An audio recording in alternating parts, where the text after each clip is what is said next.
Hey, shalom, shalom from your Dutch Uncle John, here to tell you what it is in the Hebrew alphabet.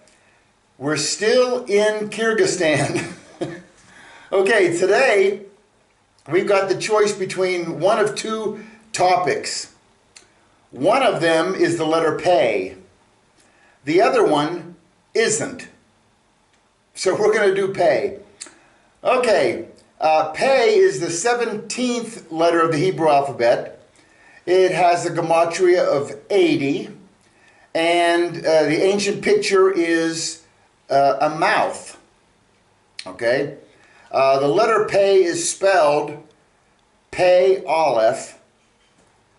If you're using it in the word mouth, it's Pei Hey. That's the word for mouth. Pronounced the same.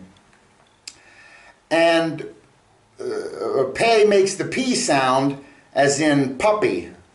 The Pei is the letter P as in puppy. Hey, here. Good boy.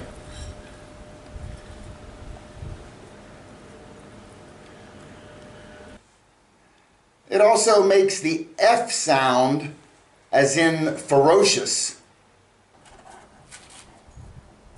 Pei can also make the F sound, as in ferocious. There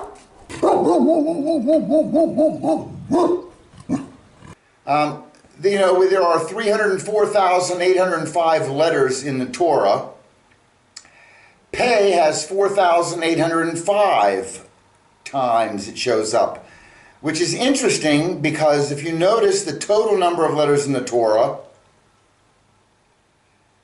if you take the Pei out of the Torah, there's exactly 300,000 letters in the Torah. I don't know what to do with that information, but it's kind of clever that's there. P in the Greek is the letter pi, or as a lot of foreigners pronounce P. To make a Pei, you start with a Kaf, and you add a yod. Got it? Nice. There is a cursive version of Pei, and I should point out that Pei has two forms. Remember how some of the letters have a final form? Pei is one of them. Okay? And so there's two cursive letters. And this is just an oddity that I'd like to point out. Look in Deuteronomy 15, starting in verse 7. It says, "If there is among you a poor man of your brethren within any of the gates in your land which the Lord your God is giving you, you shall not harden your heart nor shut your hand from your poor brother. But you shall open wide your hand to him, and willingly lend him sufficient for his need, whatever he needs." That word for wide, you should open your hand wide, is patach. It's spelled Pei, Tav, Chet. But in many Torah scrolls, not all, the Pei is written differently. And not just here, but other places also. And if we zoom in, you can see it's actually a Pei inside of a Pei. And whenever you see this special Pei in a Pei, this is to put extra emphasis on the verse. So when it says to open your hand wide, I mean, it means wide. You lend this man whatever he needs. And because Pei represents mouth, and it has the double Pei, not only do you open your hand, you open your mouth, and you comfort him and give him support, both financially or whatever he needs, and verbally. It's just a nice picture there. Looking at the gematria of all the letters, Pei, its value is 80. And there are, remember, 5 Hebrew letters that have final forms. The letter Kaf, remember the gematria goes 1 through 10, and it jumps 20, 30, 40 to 100, 200, 300, 400 for the letter Tav. Then if you put the final forms in, the final Kaf, or the Kaf Sophit, is 500. The Mem Sophit is 600. The Nun Sophit is 700. The Pei Sophit is 800. And the Tzadi Sophit is 900. Then it jumps back to Aleph. Aleph, which is the letter Aleph, but you put a little apostrophe after it. That represents 1,000. Bet with a little apostrophe is 2,000. Gimel 3,000. So you can represent very large numbers in Hebrew. Now, plugging these numbers into words do not result in incredible finds. You just use the 1 to 400 in the plugging into words. But if you're dealing with math, you can use the bigger numbers and use the final form letters for that. As we said, the Pei has 2 sounds. Just like in English, the P can be a P sound. It can also be a F sound, as in phone, right? And in modern Hebrew, they put a dot inside the Pei to represent the P sound, and they leave the dot out if it represents the F sound. And that also applies to the Sophit, the final form letters. In the original Torah, they don't have this dot. The dot is called a dagash. Okay. Now, the letter Aleph, you know, that's the first letter of the Hebrew alphabet. And Aleph is a letter, but Aleph is also a word. And you spell Aleph, Aleph, Lamed, Pei. And here the Pei represents the F sound. And just, I think this is very cool. If you take the first 2 letters, Aleph, Lamed. Remember, Aleph is strength. Lamed is the shepherd's crook. So just the first 2, Aleph, Lamed, spell El, short for Elohim. And it represents the strong shepherd. El. Perfect name for God. We are the dumb sheep. He is the strong shepherd. And then you have the Pei. Pei represents mouth. So just from the first 3 letters here, the 3 letters in Aleph, you have from the mouth of El. From God's mouth. Very nice. And notice the gematria of Aleph. Aleph is 1, Lamed is 30, Pei is 80. It adds up to 111, 111, which is 3 times 37. There's our 37s again. And as we said, Pei has 2 forms, right?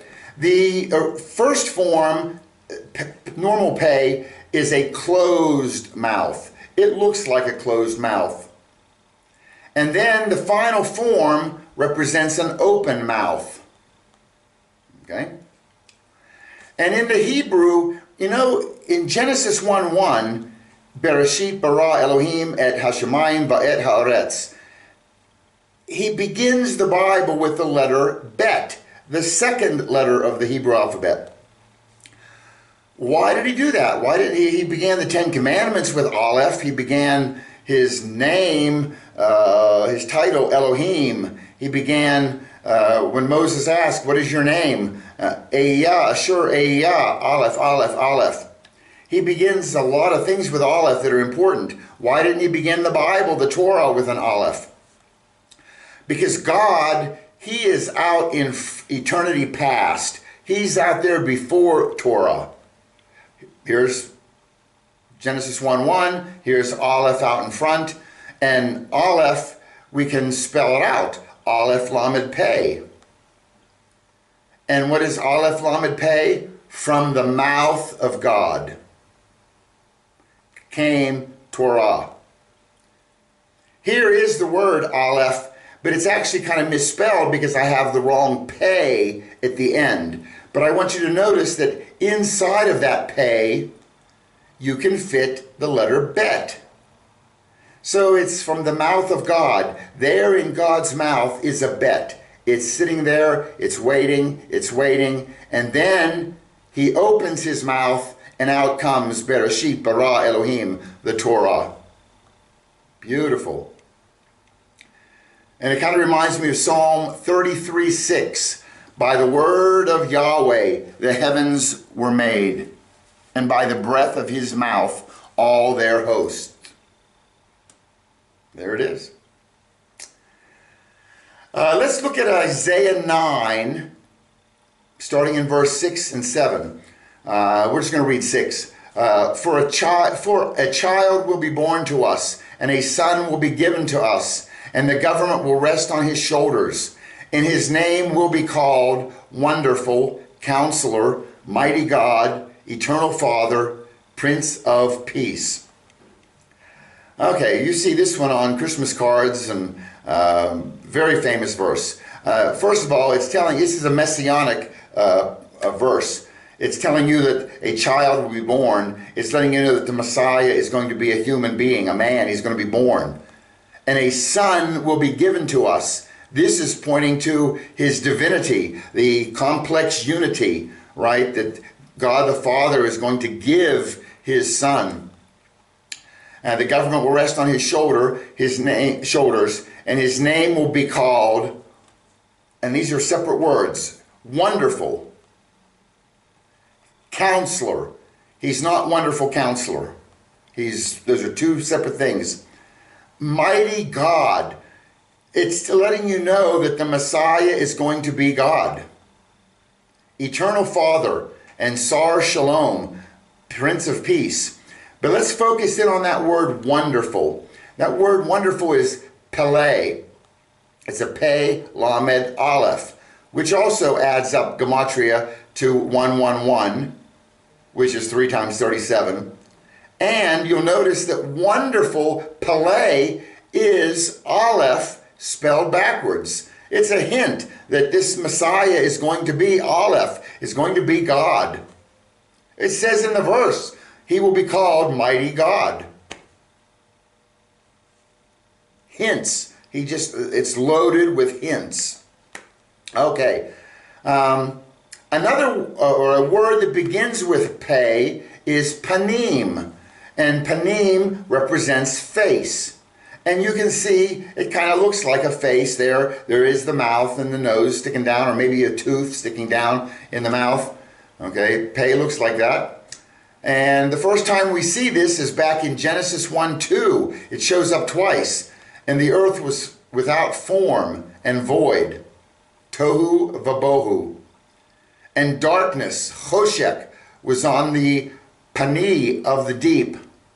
And the Ruach Elohim was hovering over the Pani HaMayim, the face of the waters. So there it shows up twice. That also is the first Pei in the Bible, okay, in the word face. Look in Exodus 4, verse 10. It says, And Moses said to Yahweh, O my Lord, I am not eloquent, neither before nor since you have spoken to your servant, but I am slow of mouth, Pei, and slow of tongue. This is when God tells Moses, I want you to go and tell Pharaoh, let my people go. And Moses brings up his speech condition. Moses, by the way, Moses was 80 years old whenever he goes up Mount Sinai and gets these instructions, go and tell Pharaoh, let my people go. Psalm 90, verse 10 says, the length of our days is 70 years, or 80 if we are strong. Yet their pride is but labor and sorrow, for they quickly pass and we fly away. So man is given 70 years. But 80 if we are strong. And it's interesting, 80 is the gematria for pay, and Moses, he was strong. He was 80 when he got these instructions, and he spent the next 40 years leading the people out of Egypt and across the Sinai. Okay, that's pretty cool. By the way, happy birthday to my mother. She turned 80 today that we're filming. So Moses, remember, 40, 40, and 40. Spent the first 40 years in Egypt, the next 40 years in the Sinai, in Midian, where he gets married and then goes up and sees the burning bush, and then he spends the last 40 years leading the people to the promised land. So whenever Moses brings up this speech condition, God tells him, now therefore go, and I will be your mouth and teach you what to say. There again, there's peka. It's pay with a final cough on the end. Remember, the final cough is an open palm. And if you put that as a suffix, it's your. If you put a yod at the end, it's my. If you put a cough on the end, it's your mouth, peka. And it's kind of cool. This verse, he says, I will be your mouth. And this is, Anoki is I. So God is telling Moses, I, Anoki. The word Anoki is Aleph is 1, Nun is 50, Kaf is 20, and Yod is 10. The word I adds up to 81.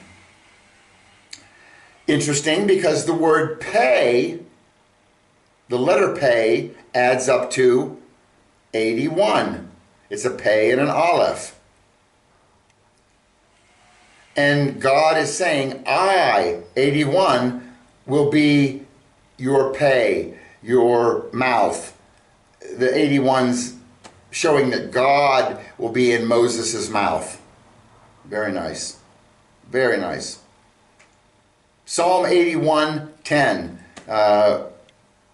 kind of reconfirms that I, Yahweh, am your Elohim, who brought you up from the land of Egypt. Open your mouth wide and I will fill it. God will give us the words. We're told this in the New Testament also, right? Whenever we're debating somebody, and don't worry about what you're going to say.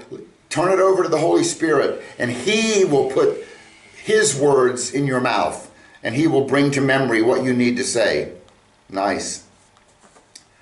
So Moses goes to Pharaoh and tells him, let my people go. Well, Pharaoh begins with a pay. You can see pay, resh, ayin, hey, paro. And in his name, look, the first and last letter is a pay, hey. That's the word mouth. And the letters in the center, resh, ayin, spell the word ra, which is evil. So Pharaoh, his name actually means the mouth of evil. Very appropriate name. And you know, a very clever, funny story about that is Exodus 1, starting in verse 10.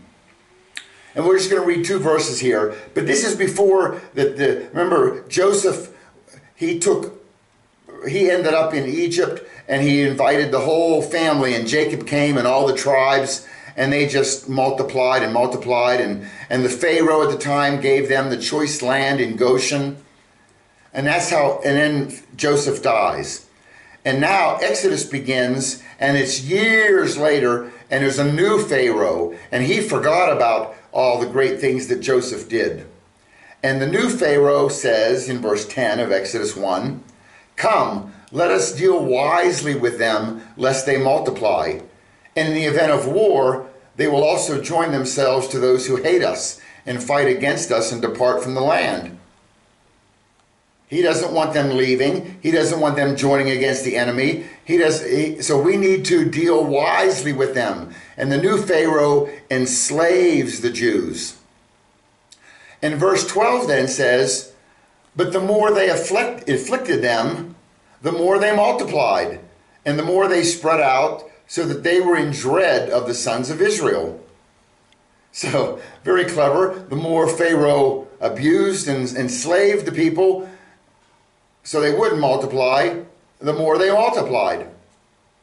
Well, those two phrases, lest they multiply and the more they multiplied, here are the two phrases. Notice, they look very similar. In fact, the second words in both, it must be multiplied, they're exactly the same. The first word is pay noon, for lest they multiply, and the more they multiplied is kaf noon. The only difference is the pay and the kaf. And remember, the pay represents a mouth, and it looks like a mouth with a tooth hanging down. What's kind of funny, because Job 29:17 says, this is God speaking, I broke the jaws of the wicked and snatched the prey from his teeth. And you can see the more they enslaved, the more they multiplied. God knocked the tooth out of Pharaoh's mouth. Very clever God. Okay, Exodus 12:23. And Yahweh will pass through to smite the Egyptians. And when he sees the blood on the lintel and on the two doorposts, Yahweh will pass over the door and will not allow the destroyer to come into your houses to smite you. Okay, this is, remember Moses said, let my people go. Pharaoh said, no, 9 plagues are sent. And then there's a 10th plague that's being sent, where you have to bring in the Passover lamb, and you have to live with that lamb for 4 days and get to know and love, and you bring him in on the 10th day of Nisan.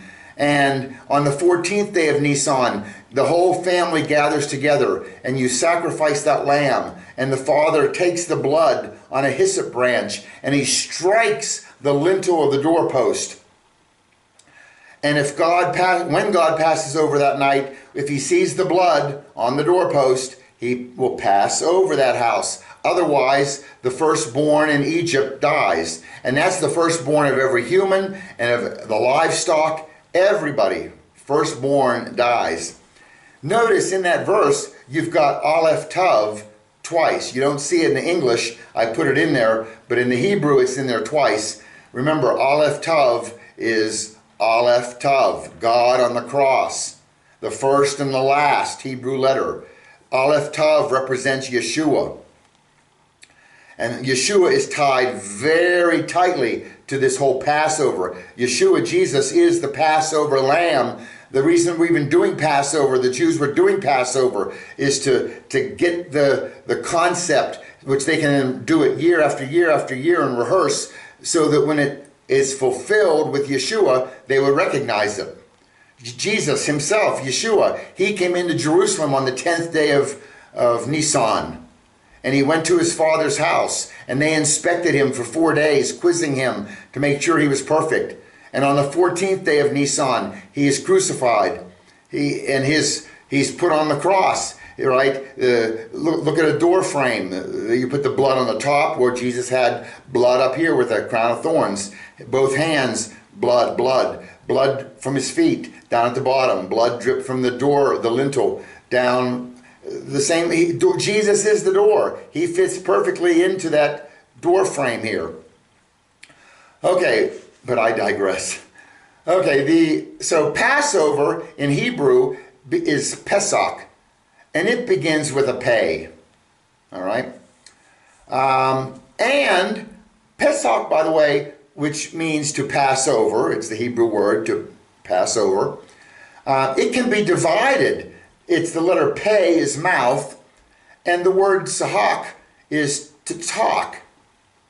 So Passover actually means the mouth talks, if you break it into 2 words.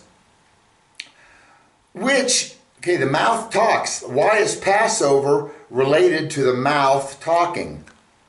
Okay, well remember, Pharaoh, the mouth of evil, he wouldn't let them go and worship their God. He would enslave them. He was holding them down, okay? But after Pesach, the mouth talks. You are free. Freedom of speech. Freedom of religion. Freedom, you understand? Look in Exodus 12:23. 24. And you shall observe this event as an ordinance for you and your children forever. And when your children say to you, what does this rite mean to you? And you shall say, it is a Passover sacrifice to Yahweh, who passed over the houses of the sons of Israel in Egypt, when he smote the Egyptians, but spared our homes. And the people bowed low and worshipped. Jews ask this question every year at Passover. Why do we celebrate this? Okay, and the mouth talks, Pesach. They tell their children, and their children tell their children. And it's been going on forever, as the verse says. Beautiful. Quite a difference compared to Pharaoh, the mouth of evil, versus Passover, the mouth talks. Love it. And you know what? Your mouth speaking. This is a very important part of salvation. Romans 10:9 says that if you confess with your your mouth, Jesus, Yeshua is Lord, and believe in your heart that God raised him from the dead, you will be saved. Make sure you understand that verse. You must confess with your mouth. Yeshua is Lord.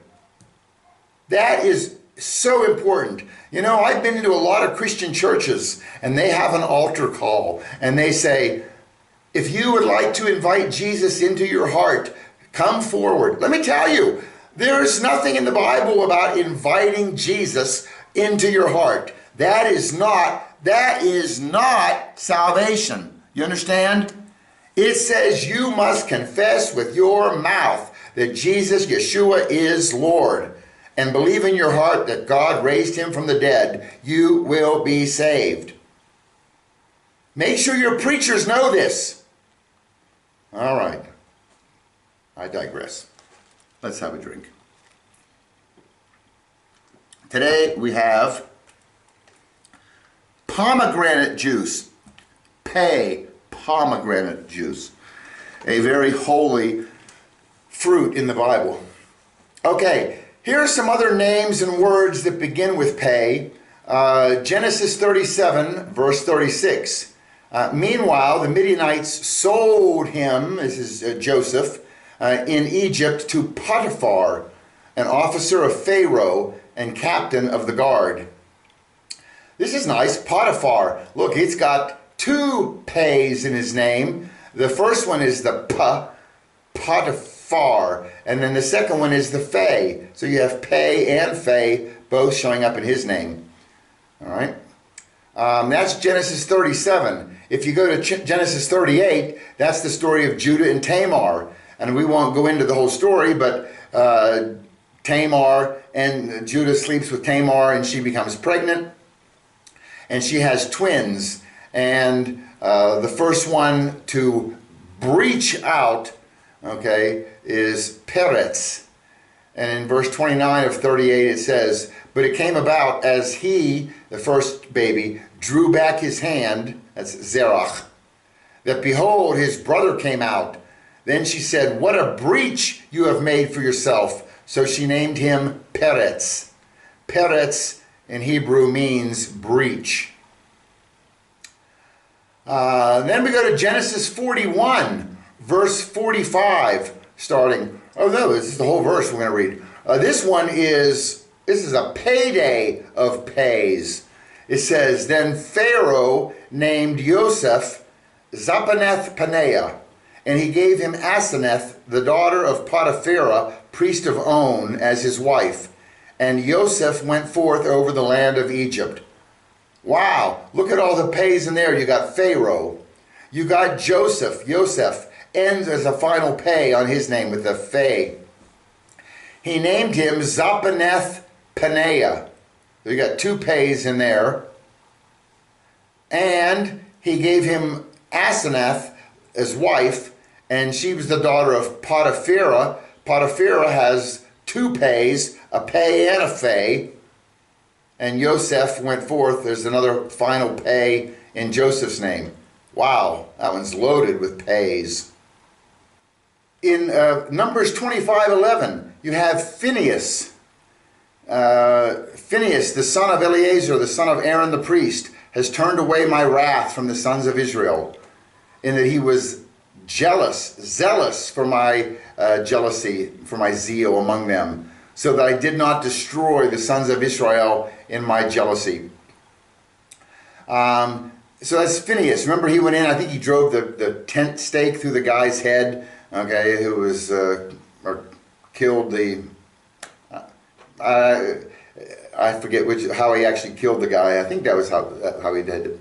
But because somebody from Israel was sleeping and having sex with the foreigners, right? And they weren't supposed to be mixing. And God was actually happy that he did this. Phinehas begins with a Phay, all right? And in Hebrew, we say, I know in the Christian world we say Phinehas, but in the Hebrew word it's Pinchas. Look, it's a chet in there. It's the fourth letter. It's not a hey. So it's not Phineas, it's Pinchas. Pinchas. All right? I think the Jews actually say Pinchas.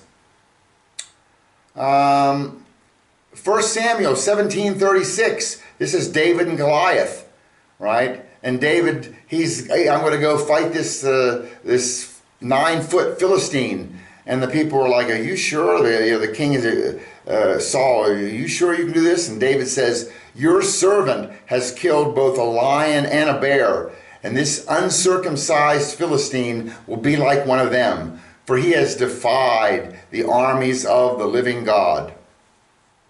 The Philistine begins with a pay, Philishti in Hebrew. In Esther chapter 9, verse 26, remember Haman, boo, Haman, boo. He wanted to destroy all the Jews because Mordecai wouldn't bow down to him.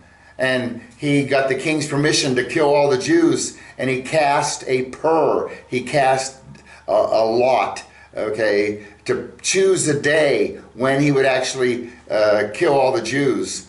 And Esther went in and confronted the king and got permission to fight back. And the Jews celebrate these days that they were able to fight back and stop this slaughter.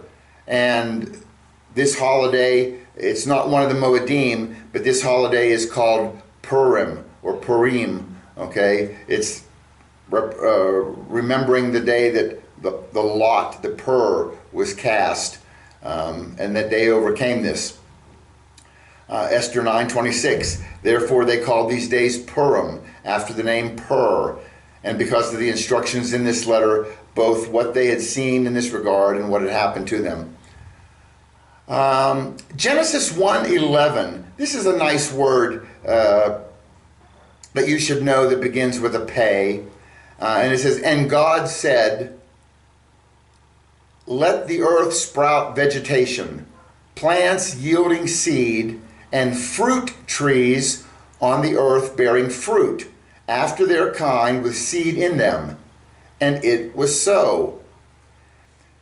And then you have in Genesis 48:20, you have Ephraim. Remember, Joseph has two sons, Ephraim and Manasseh.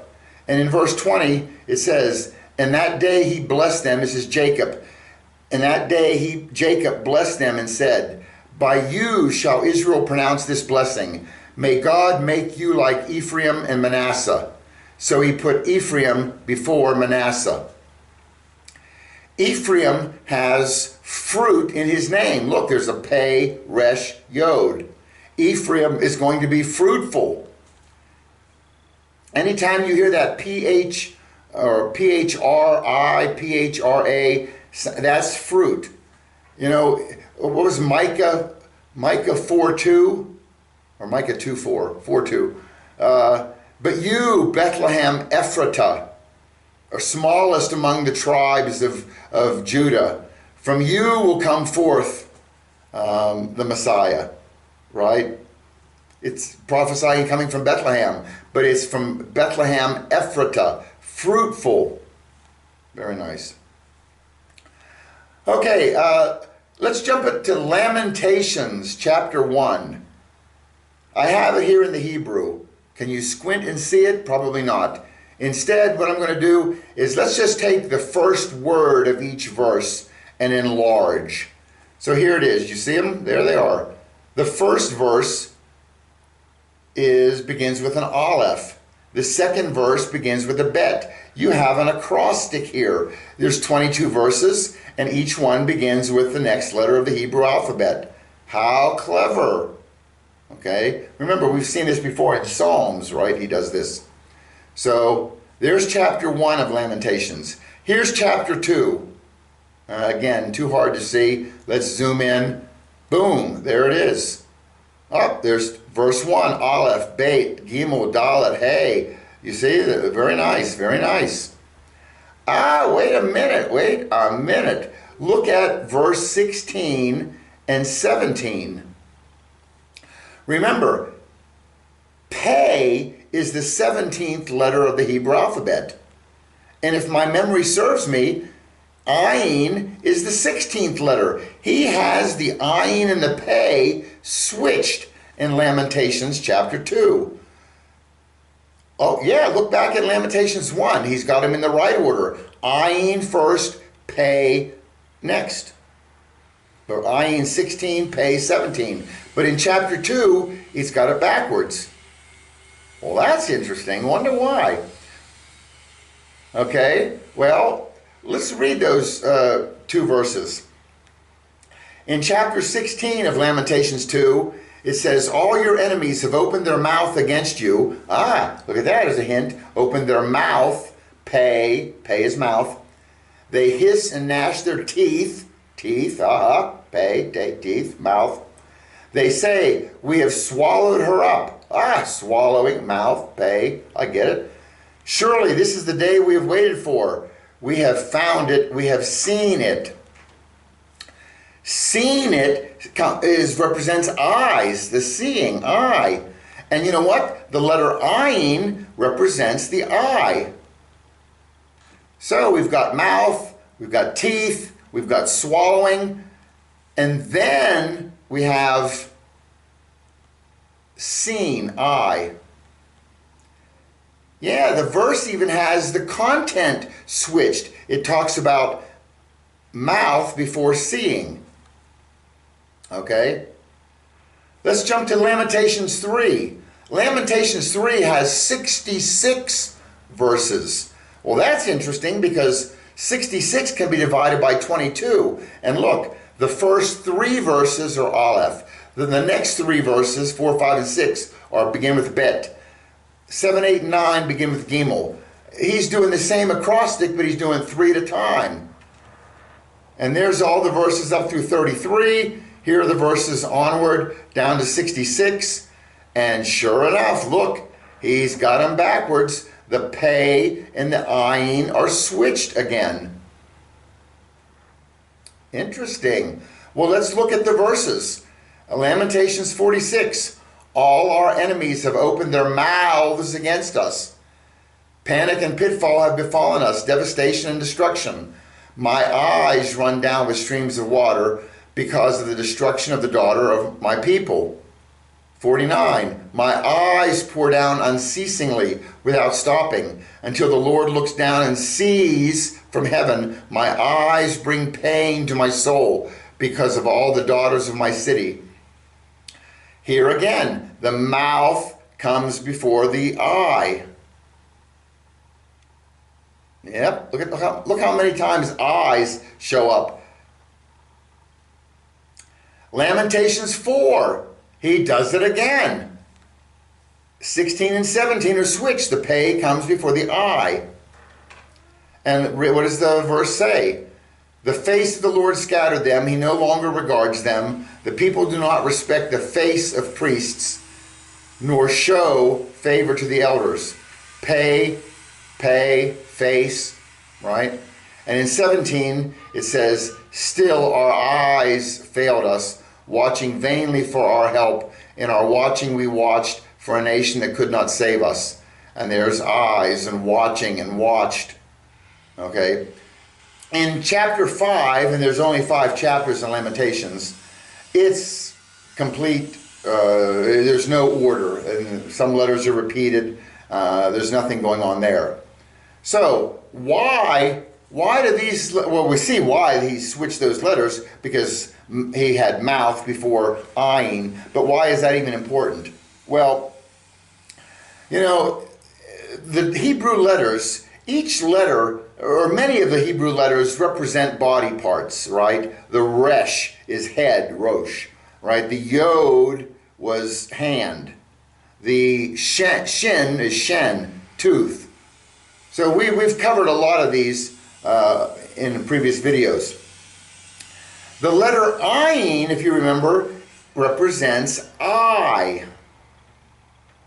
And the letter pei represents mouth. It's no surprise that ayin comes before pei, because he wants you to see. Ayin represents knowledge. He wants you to see and know and understand before you open your pei and speak. You should always see before speaking. It makes logical sense. And in the Hebrew alphabet, ayin comes before pei. But in these verses in Lamentations, the people were speaking before they were seeing, right? And it's all pointing back to, remember when they were about to enter the promised land, and God told Moses, this is Numbers 13. Let's just start reading some of the verses here. Numbers 13, then the Lord spoke to Moses, saying, send out for yourself men, so that they may spy out the land of Canaan, which I am going to give to the sons of Israel. You shall send a man from each of the fathers' tribes, every one a leader among them. So Moses sent them from the wilderness of Paran at the command of the Yahweh, all of them men who were heads of the sons of Israel. Jump down to verse 17. When Moses sent them to spy out the land of Canaan, he said to them, go up there into the Negev, then go up into the hill country. See what the land is like, and whether the people who live in it are strong or weak, whether they are few or many. How is the land in which they live? Is it good or bad? And how are the cities in which they live? Are they like open camps or with fortifications? How is the land? Is it fat or lean? Are there trees in it or not? Make an effort then to get some of the fruit of the land. Now the time was the time of the first ripe grapes. Verse 21. So they went up and spied out the land from the wilderness of Zin as far as Rehob at Lebo Hamath. When they had gone up into the Negev, they came to Hebron, where Ahiman and Sheshai and Talmai, the descendants of Anak, were. Now Hebron was built 7 years before Zoan in Egypt. Then they came to the valley of Eshcol, from where they cut down a branch with a single cluster of grapes, and they carried it on a pole between 2 men, with some of the pomegranates and the figs. That place was called the valley of Eshcol because of the cluster which the sons of Israel cut down from there. Verse 31.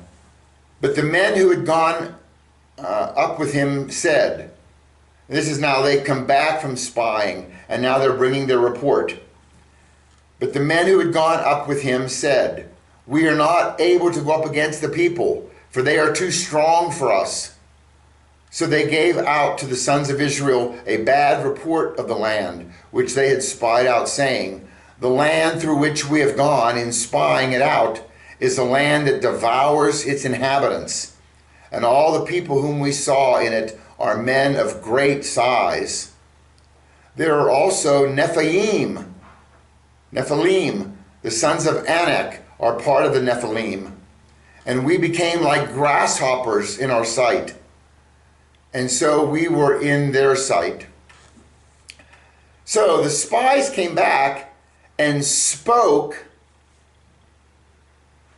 what they did not see. They, again, switched. They pay before they ayin. You understand?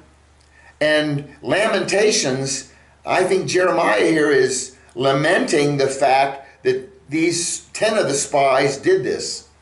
And the people, when they came back and made this report, oh no, we can't invade. The people, we were grasshoppers in their sight.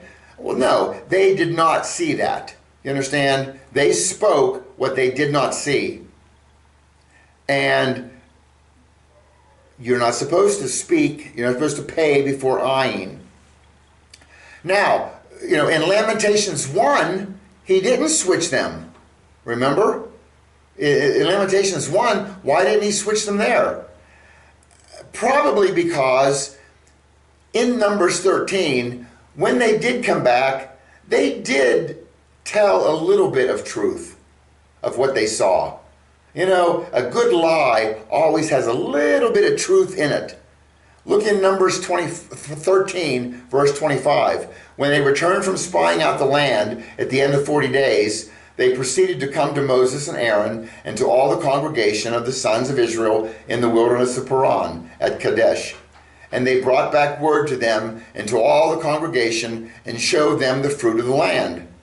Thus they told him and said, we went into the land where you sent us, and it certainly does flow with milk and honey, and this is its fruit. Verse 28, nevertheless, the people who live in the land are strong, and the cities are fortified and very large, and moreover, we saw descendants of Anak there. Well, that's a true statement. They did see that. Amalek is living in the land of the Negev, and the Hittites and the Jebusites and the Amorites are all living in the hill country, and the Canaanites are living by the sea and by the side of the Jordan. Then Caleb quieted the people before Moses and said, we should by all means go up and take possession of it, for we will surely overcome it. Caleb is the only voice of reason. Well, Caleb and Joshua, they were the two voices of reason. But the other 10, notice they gave a report that was partly true. Yes, we saw descendants of Anak there, and there were these groups, and they were living here and living there. So there was a bit of truth. So Lamentations 1 has the right order, but then they start talking about grasshoppers in their sight and stuff that they didn't see, and Lamentations, the pay and the ayin got switched. Oh, that's what I think. All right. Another word that begins with pay is pardes. We've talked about this when we did the dalet, and I told you when we get to the next letter, we'll do another pardes. Pardes is the Hebrew word for orchard. And an orchard is a place where you can gather and glean much fruit. Peri. There's your new word. Okay? And so, this is not a original biblical concept. This is actually something that this concept here was formed around the 13th century AD. A rabbi figured that, every verse, there's levels to what you can glean from a verse. And I don't doubt that this is true. And it seemed, we gave example before, we'll give one now.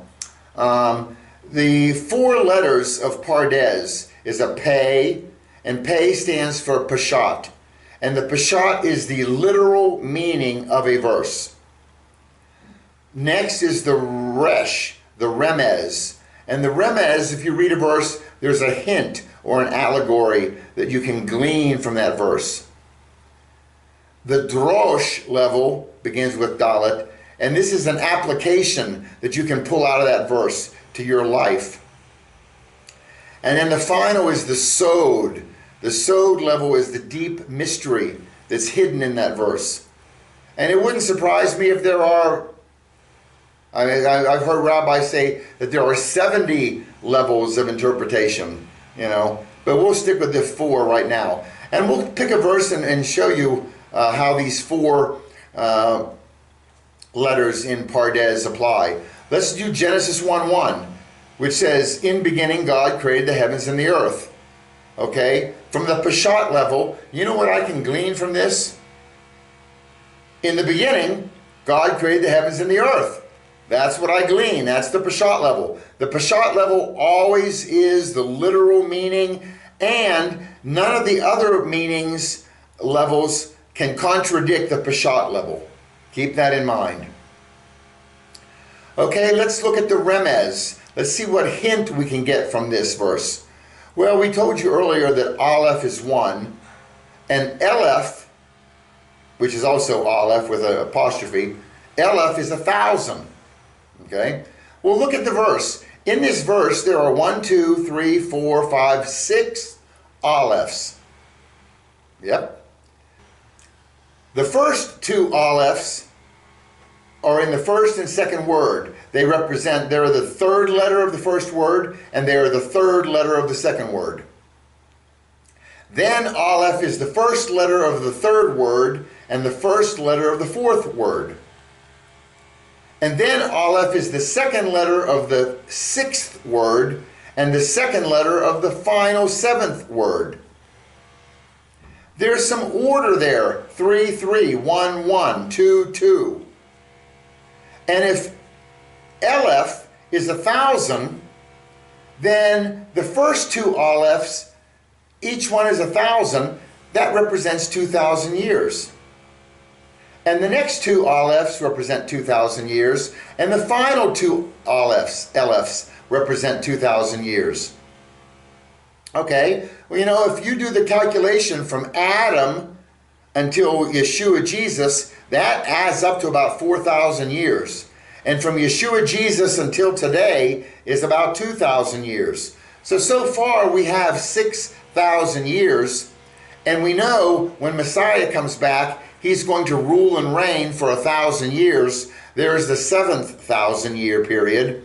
And you end up having 7,000 years total, which is, you know, to God, a day is 1,000 years, and 1,000 years is like a day. So 7,000 years is a week to God. That's what he put aside for this whole mankind endeavor. All right? So the first 2,000 years, we have God is concealed. We do see him in Genesis 1:1. He does give command to Noah. But this period here covers from Adam to Abraham, the first 2,000 years. Then, and the Aleph show up third. They're buried in each of the first and second word. They're hidden. They're concealed. Then he comes right out in the third and fourth word. He's first. Here God is revealed. Okay? He comes to Abraham. He comes to Isaac. He comes to Jacob. He's talking to these people. You understand? He's revealed. And this covers the period from Abraham, the 2,000 years, from Abraham until Christ. Then the last 2 represent the 2,000 years, and this is the God as Messiah. This is the last 2,000 years. And 2, by the way, remember represents Aleph Bet. Bet is the son. Bar, Ben. Okay? And you have, this is the period from Christ until the present. Very nice. On the Drosh level, here's what you can glean from the Drosh level. You know, scientists say to make a universe, you need 3 things. You need time, you need space, and you need matter. Well, Genesis 1:1 has all 3 of those. In beginning, Bereshit is time. Hashemayim is heavens, space. Haaretz is the earth, matter. And so you have this Elohim, Bereshit bara Elohim, who shows up third. His title shows up third in the verse. And he creates these 3 things, time, space, and matter. And each of the 3 things, time is also a 3ness, past, present, and future. Space is length, width, and depth. Matter is solid, liquid, and gas. So you've got a triune God, shows up third, creates a trinity of trinities. And the scientists will actually argue then, well, you actually need two other things. You need action, something has to move and happen, and you need a force to get it moving. Well, we have action, we have the word bara, created, okay? And we have a force. The force is Elohim, right there. So all five things required to create a universe are hidden, and that's all. This is the interpretation we get from the Drosh level. And the only other two letters left, or the two words left, are the fourth and sixth, and that's et and va'et. Well, here you have this et, shows up twice. Remember et is the aleph and the tav. It's the first and the last letters of the Hebrew alphabet. First and last. Who claimed to be the Alpha and Omega, the first and the last? And remember, aleph is God's letter, and tav represents a covenant or the cross. So aleph tav is God on the cross. This aleph tav shows up twice is Yeshua. And Yeshua did show up twice. So he showed up once in the 4,000 years, at the end of the 4,000 years. And he's coming back in the end of the 6,000 years to set up his 1,000 years of peace. So very clever in the Drosh level, what he has there that you can apply to your life. Okay, and on the Sod level, let's look at Deuteronomy 18:18. This is where God tells Moses to instruct the people, I'm going to raise up a prophet from among their countrymen like you, Moses, and I will put my words in his mouth, and he shall speak to them all that I command him. God is telling Moses, you want to know, I'm going to send you a Messiah. How will you know who he is? He's going to be a prophet. He's going to be Jewish. He's going to be from among their countrymen. And he's going to be like you, Moses. Okay, so the Jews are looking for somebody who parallels Yeshua. I did like 7 hours of Moses video. If you want to see the parallels, your head will explode. There's so many. Watch the Moses videos. There's 5 of them. Well, let's take Genesis 1:1 and let's write it backwards. All right? You can see it's written backwards. Okay? And then I'm going to re-parse it, which just means I'm going to change the spacings. And when I do that, I get, behold my twin, Moshe, a twin of Yah. He's hinting here about Genesis, or Deuteronomy 18:18, that I'm going to send a prophet who is like you, Moses, and I'm going to put my words in his mouth. Genesis 1:1 backwards tells us that, behold, my twin, Moshe, a twin of Yah. A twin of Yah. This is letting you know that Messiah, that prophet, is going to be Yah. And Yeshua is Yahweh. Yud He Vav He. The hand reveals, the nail reveals. Very nice. Oh, very cool. Okay, Psalm 119. Remember, this is the one of the 176 verses. The first 8 verses all begin with Aleph. And the next 8 verses all begin with Bet. And if you jump down to verse 129 through 136, all of these verses begin with Pei.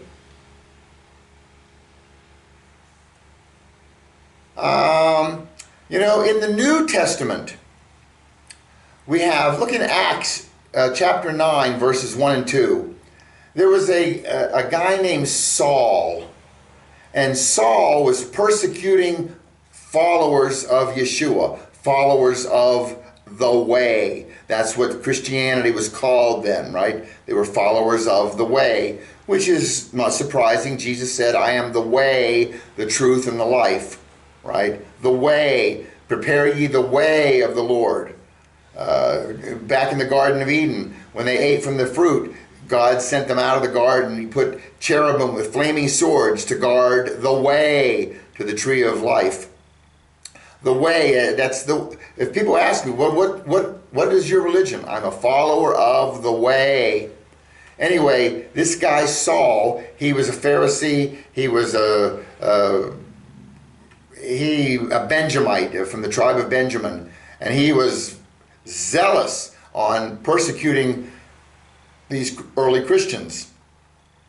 And verse 1 says, "Meanwhile Saul, still breathing out threats and murder toward the disciples of the Lord, having gone to the high priest, requested letters from him to the synagogues in Damascus, so that if he found any being of the way, both men and women, having bound them, he might bring them to Jerusalem." He was looking for Christians to persecute. Verse 3, "Now, in proceeding, it came to pass, as he draws near to Damascus, suddenly also a light from heaven flashed around him. And having fallen on the ground, he heard a voice saying to him, 'Saul, Saul, why do you persecute me?' And he said, 'Who are you, Lord?' And he said, 'I am Yeshua, whom you are persecuting. But rise up and enter into the city, and it will be told you that which it behooves you to do.'" Jumping ahead to verse 15, chapter 9 of Acts. "But the Lord said to him, 'Go, for this man is my vessel of choice to carry my name before the Gentiles, and also kings and the sons of Israel. For I will show to him how much it behooves him to suffer for my name.'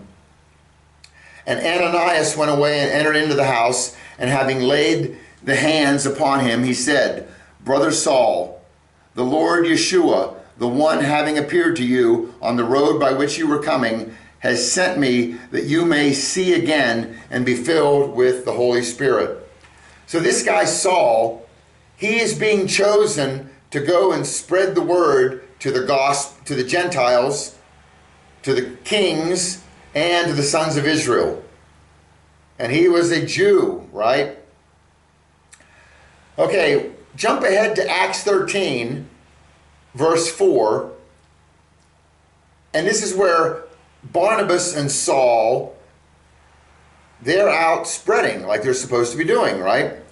Verse 4, "Therefore, indeed, having been sent forth by the Holy Spirit, they, Barnabas and Saul, went down to Seleucia, and they sailed from there to Cyprus. And having come into Salamis, they began proclaiming the word of God in the synagogues of the Jews. And they also had John as a helper.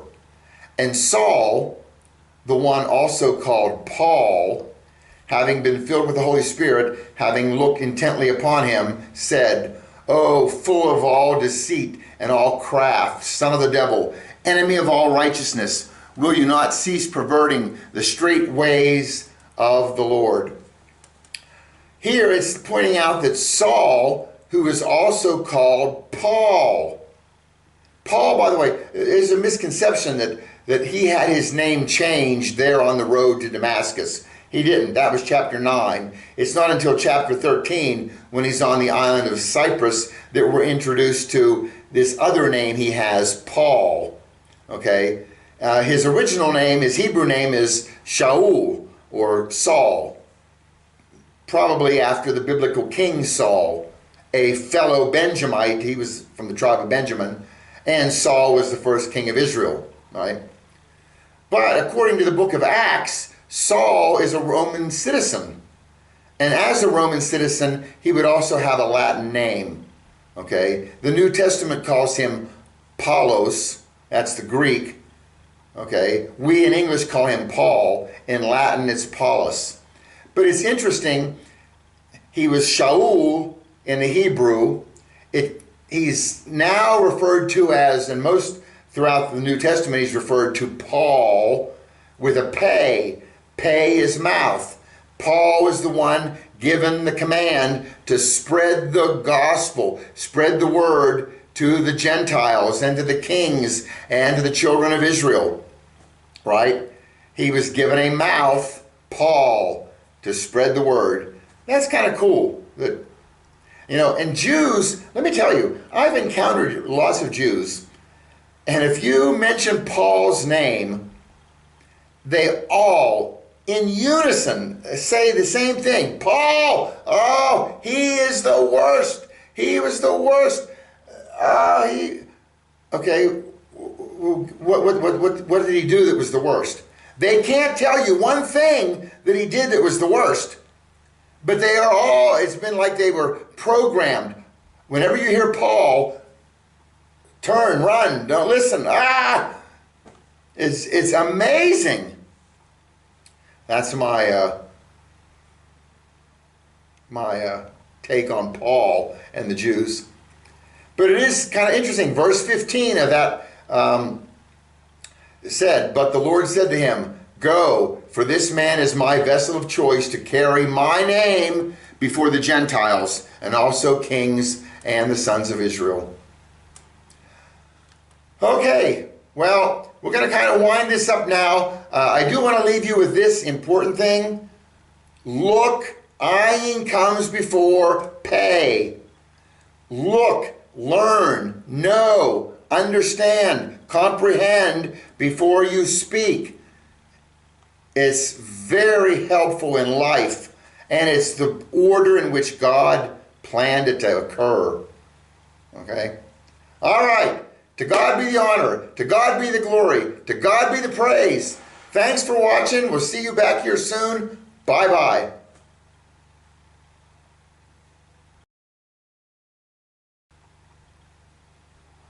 Wait!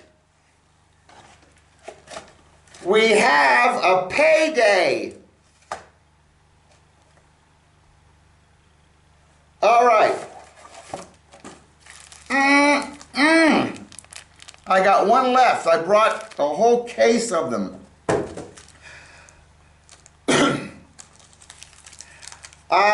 Remember the Sophite forms? Certain letters had a final ending. The Kaf, the Mem, the Nun, the Pei, and the Tzadi. Okay, those 5 letters that have final forms, they all relate to somebody in the Bible. Let's look at the first one. Genesis 12:1. Now Yahweh said to Abram, Go forth from your country and from your relatives and from your father's house to the land which I will show you. In the Hebrew, when he says go forth, he says lek leka.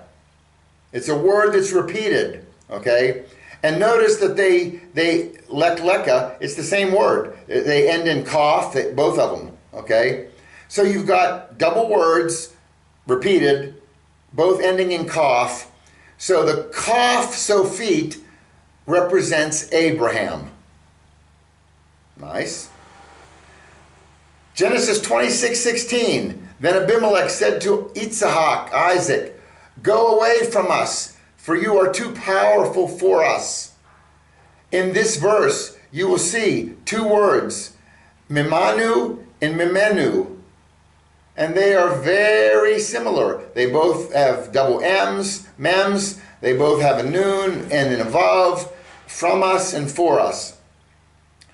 So because of the repeated word and the repeated mems, Mem Sophite is tied to Isaac.